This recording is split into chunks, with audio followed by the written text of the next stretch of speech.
Jake Ejercito gaganap na kapatid ni Paolo Abilino sa Pinoy adaptation ng What's Wrong with Secretary Kim?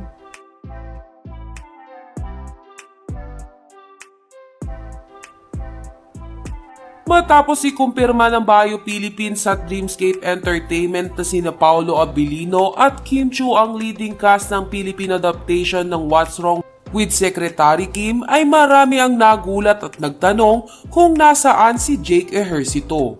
Ilang article umano kasi ang lumabas na sina Jake at Kim ang bibida sa naturang Korean drama. Dahil nga raw ito sa successful serye ng dalawa na Fit Check. Isa pang pruweba nila ay ang larawan noon ng meeting ng View at ABS-CBN kung saan ay nakalagay ang pangalan ni Jake Ejercito sa mga cast. Gayunpaman ay tanggap ng nakakarami na si Paolo Abilino ang napiling leading man ni Chinita Princess.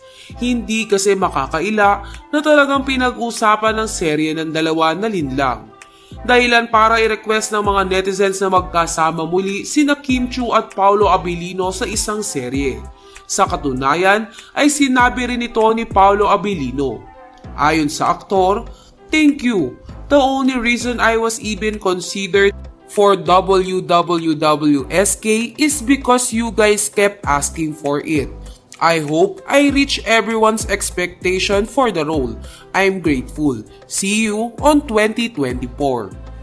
Samantala, dahil sa kumakalat na larawan kung saan kasama si Jake Ejercito sa mga cast, ay maraming kinutuban na baka ito ang kapatid ni Paolo Abilino sa What's Wrong with Secretary Kim.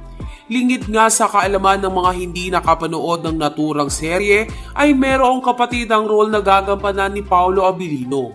Kaya naman hindi malabo na si Jake ang kuhain ng ABS-CBN dito. Gayunpaman, tama nga bang lang ang kapamilya fans sa cast reveal na gagawin ng ABS-CBN sa mga susunod na araw?